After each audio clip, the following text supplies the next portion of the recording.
अस्सल विदर्भ स्पेशल झणझणीत आणि चमचमीत पाटवडी भाजी। नमस्कार युट्यूब मंडळी, मी ताराबाई पवार माय हो मध्ये तुमचं मनापासून स्वागत आहे। तर चला तर आपण बनवणार आहोत पाटवडी भाजी। तर सुकं खोबरं घेतलंय, कांदा घेतलंय, कोथिंबीर, आलं, लसूण, डहाळे, खडे मसाले, बेसन पीठ आणि हिरवी मिरची। खडे मसाले छान मस्त भाजून घ्यायचे। भाजून घेतल्यानंतर मस्त कांदा चांगला तेलावर मस्त भाजून घ्यायचा खमंग, आणि खोबरं घालायचं त्याच्यावरून मस्त। हे बघा सुकं खोबरं, डहाळ्यानी चव खूप छान लागते पाटवडीच्या कटला। तर हे बघा, हे मस्त मिक्सरमध्ये वाटून घेतलंय मसाला।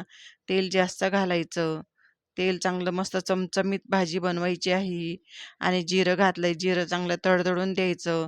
तर ही आले लसणाची पेस्ट मी जास्तच करून घेतलेली आहे।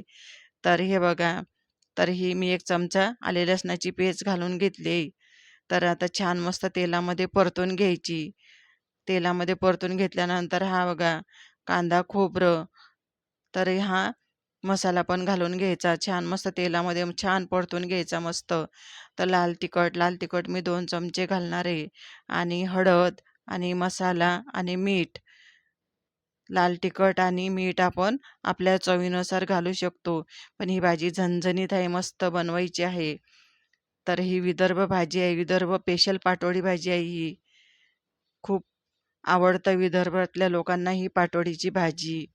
तर हे बघा, असा रस्सा बनवून घेतलाय, आणि हे घेतलंय आता आपण बेसनामध्ये आलं लसणाची पेस्ट आणि लाल तिखट आणि हळद आणि थोडा किंचित मसाला घालायचा, कोथिंबीर घालायची, मीठ घालायचं चवीनुसार, आणि तेल घालायचं। तेल घातल्याने चांगली मऊ होते पाटवडी। आणि छान थोडं थोडं पाणी घालायचं, एकदम पाणी नाही घालायचं याच्यामध्ये। असं जसं लागेल तसं, नाहीतर मग पाटवडी जमणारच नाही, एकदम पातळ होऊन जाईल। किंचित थोडं थोडं घालून पीठ मळून घ्यायचं, हे सुकं थोडं पाणी घालतच मळायचं पीठ। तर हे बघा, झाला गोळा मस्त छान। पोटपाटाला तेल आणि याला तेल लावून घेतलं की मस्त लाटल्या जाते। असा घट्टसर गोळा बनवून घ्यायचा। तर हे बघा, असं तेलावरच लाटल्या जातं, पिठाची काही गरजच नाहीये। घट्ट पीठ मळलं की छान लाटल्या जाते पाटवडी। खूप टेस्टी भाजी बनते ही, आणि असे मस्त कट करून घ्यायचे छोटे छोटे। चवीला खूप छान लागते ही भाजी। तर हे बघा, हे मस्त असे काढून घ्यायचे। बघा, आपल्या रश्याला पण मस्त उकळी आली आहे, मस्त उकळी आल्यानंतरच हे सगळे पाटवडी रश्यामध्ये घालून घ्यायचे। तर छान मस्त मोकळे मोकळे होऊन जातात, असे दिसतात पण छान मोकळी होते। तर हे बघा, रस्सा किती छान उतरलाय मस्त लालसर। अशी भाजी खाल तर मटणाची भाजी खायला विसरून जाल।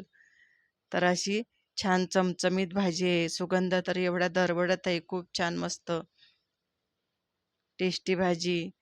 आणि शिजले की असं वर येते मस्त, चांगलं मस्त शिजवून द्यायचं। तर हे बघा, शिजली मस्त भाजी आपली पाटवडी भाजी। तर रंग बघा किती छान सुरेख आलाय।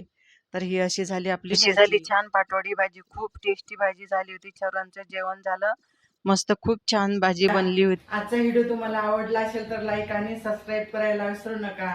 मस्त खा आणि आनंदी राहा। भेटू पुढील व्हिडिओ मध्ये, तोपर्यंत बाय।